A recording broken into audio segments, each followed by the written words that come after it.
श्री स्वामी समर्थ, जय जय स्वामी समर्थ. स्वामींचं नाव घेऊन आजच्या ह्या नवीन व्हिडिओला सुरुवात करते. यंदा रविवारी म्हणजेच 3 नोव्हेंबर रोजी भाऊबीजेचा शुभ सण साजरा केला जाणार आहे. या दिवशी भगवान चित्रगुप्ताची पूजा केली जाते. तसेच वही, पेन आदी साहित्याची देखील पूजा केली जाते. परंपरेनुसार या दिवशी भावांनी आपल्या बहिणीच्या घरी जाऊन भोजन करावे आणि पैसे, कपडे इत्यादी काही भेटवस्तू देऊन बहिणीचा सन्मान करावा. त्यामुळे भावाचे वय आणि कीर्ती वाढते असे मानले जाते. कार्तिक महिन्याच्या दुसऱ्या दिवशी भाऊबीजेचा सण साजरा केला जातो. या दिवशी बहीण आपल्या भावाला टिळा लावते आणि त्याला दीर्घायुष्य प्राप्त व्हावे यासाठी प्रार्थना करते. यावर्षी 3 नोव्हेंबरला सकाळी 11:30 वाजेपर्यंत सौभाग्य योग असणार आहे. त्यामुळे सकाळी 11:45 वाजेची वेळ ही पूजेसाठी सर्वोत्तम वेळ असणार आहे. तसेच सकाळी 4:51 सकाळी 5:43 ब्रह्ममुहूर्त असणार आहे. तर या ब्रह्ममुहूर्तावर जर आपण कोणतेही उपाय किंवा सेवा केली तर त्या केलेल्या उपायाचं आणि सेवेचं आपल्याला त्वरित फळ हे प्राप्त होत असतं. त्यानंतर आपल्याला दुपारी 1:54 ते दुपारी 2:38 विजय मुहूर्त असणार आहे. तर संध्याकाळी 5:34 ते संध्याकाळी 6 वाजेपर्यंत गोधुली मुहूर्त असणार आहे. त्यामुळे या मुहूर्तांमध्येच भाऊबीजेची पूजा करण्याला जास्तीत जास्त लोकांना प्राधान्य हे द्यायचं आहे. यामागे सुद्धा एक पौराणिक कथा आहे. यमाची बहीण यमुना हिने आपल्या भावाला म्हणजेच यमराजाला आगत्यापूर्वक जेवायला बोलवले होते. यम आपली बहीण यमुना हिच्या घरी जेवायला गेला अशी पौराणिक कथा आहे.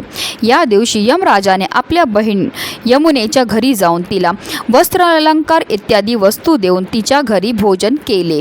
म्हणून हा दिवस यमद्वितीया म्हणून साजरा केला जातो. या दिवशी नदीत स्नान करणे अत्यंत पवित्र मानले जाते. असे केल्याने त्याला त्या वर्षी यमापासून भय नसते असे समज आहे. यम आणि यमी या भावा बहिणीच्या प्रेमाबद्दल हा दिवस साजरा केला जातो. तसेच या शुभ दिवशी अनेक प्रभावी उपायसुद्धा केले जातात. आणि म्हणूनच आपल्याला भाऊबीजेच्या दिवशी आंघोळीच्या पाण्यामध्ये ही एक वस्तू टाकायची. ही वस्तू टाकल्यामुळे आपल्या जीवनामध्ये असणारे प्रखरातला प्रखर पितृदोष, ग्रहदोष, शत्रुबाधा, नकारात्मकता, इडापिडा तर नष्ट होणारच आहे, पण आपलं 7 पिढ्यांचं दारिद्र्य नष्ट होऊन आपल्या संपूर्ण कुटुंबाची भरभरून अशी प्रगती होणार आहे. अतिशय प्रभावी असा हा उपाय आहे, ज्याबद्दल सविस्तर आणि महत्त्वाची अशी माहिती मी तुम्हाला या व्हिडिओमध्ये देणार आहे. तो व्हिडिओ पूर्ण पहा. आणि जर तुम्ही माझ्या चॅनलवर नवीन असतील तर चॅनलला सबस्क्राईब करा आणि शेजारी बेल आयकॉनसुद्धा प्रेस करा, जेणेकरून तुम्हाला माझ्या नवनवीन व्हिडिओचं नोटिफिकेशन हे मिळत राहील आणि तुम्ही एक पण व्हिडिओ मिस करणार नाही. भाऊबीजेच्या दिवशी यमुनेत स्नान करण्याला विशेष महत्त्व हे दिलं जातं. हे स्नान केल्यानंतर यमाची पूजा देखील करायची असते. कारण साक्षात यमदेवांनी वरदान दिलेलं आहे की जो पण भक्त या दिवशी यमुनेत स्नान करेल आणि यमाची पूजा करेल त्याला मृत्यूनंतर यमलोकात जावे लागणार नाही. पण आता हल्लीच्या धावपळीच्या जीवनामध्ये प्रत्येकालाच तीर्थक्षेत्री जाऊन स्नान करणं शक्य नसतं आणि म्हणूनच आपल्याला आंघोळीच्या पाण्यामध्ये ह्या काही वस्तू टाकायच्यात आणि त्याने स्नानही करायचे आहे. ही स्नान केल्यामुळे आपल्याला तीर्थक्षेत्री स्नान केल्याचं पुण्य हे प्राप्त होतं. त्याचबरोबर आपल्याकडनं झालेल्या कळत नकळत पापांपासून सुद्धा आपल्याला मुक्तताही मिळत असते. अगदी तुमच्यापासून माझ्यापर्यंत प्रत्येकजण खूप मेहनत करतो, खूप कष्ट करतो, जेणेकरून आपल्या आयुष्यामध्ये सुख समृद्धी नांदेल. पण बऱ्याचदा काय होतं ना, आपल्या घरामध्ये काही दोष असतात किंवा आपल्यामध्ये काही दोष असतात, त्यामुळे सुद्धा आपल्याला कोणत्याही क्षेत्रामध्ये यश हे मिळत नाही. आपण मेहनत तर करतो, कष्ट तर करतो, पण आपल्या कष्टाला आपल्या नशिबाची साथ ही मिळत नाही. आपल्या घरी पैसा तर येतो, पण आलेला पैसा टिकून राहत नाही. जर आपल्या घरामध्ये वारंवार भांडणं होत असतील, कलह होत असतील, आजार पण येत असेल, नवरा बायकोचं पटत नसेल किंवा मुलांचं पटत नसेल की आपली मुलं खूप शिकलेली आहेत पण त्यांना मनासारखी नोकरी मिळत नसेल, विवाह जुळण्यामध्ये समस्या येत असतील, तर आवर्जून तुम्हाला हा प्रभावी उपाय जो आहे तो करायचा आहे.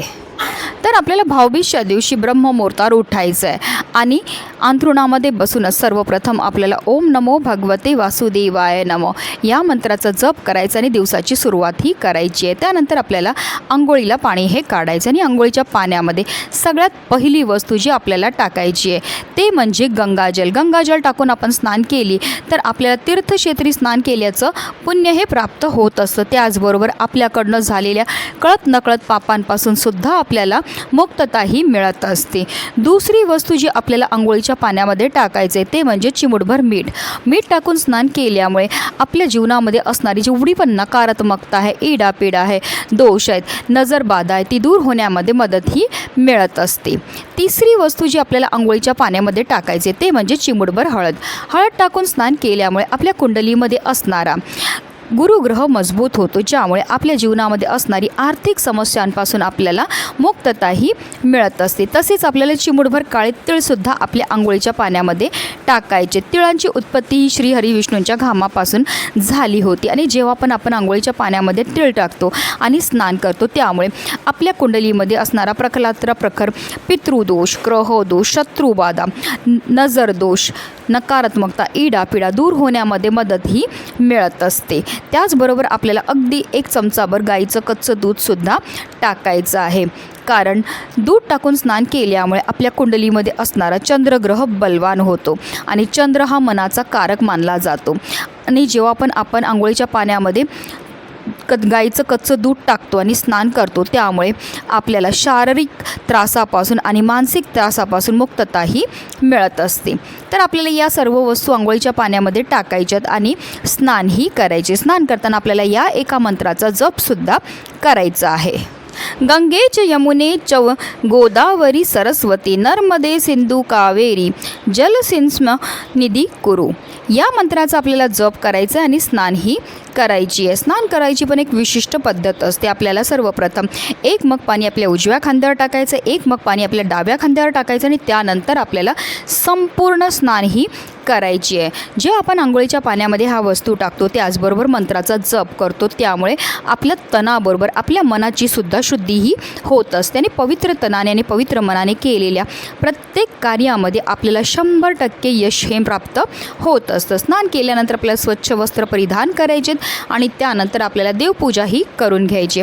अशा रीतीने आपल्याला हा उपाय जो आहे तो भाऊबीजच्या दिवशी करायचा आहे. नक्की करा. हा उपाय केल्यामुळे आपल्या कुंडलीमध्ये असणारा प्रखरातला प्रखर पितृदोष, ग्रहदोष, शत्रुबाधा, नकारात्मकता, इडापिडा तर नष्ट होणारच आहे, पण आपलं 7 पिढ्यांचं दारिद्र्य नष्ट होऊन आपल्या संपूर्ण कुटुंबाची भरभरून अशी प्रगती होणार आहे. म्हणूनच व्हिडिओ जास्तीत जास्त लोकांपर्यंत शेअर करा, जेणेकरून प्रत्येकाच्या आयुष्याचं कल्याण हो हीच मनामध्ये इच्छा.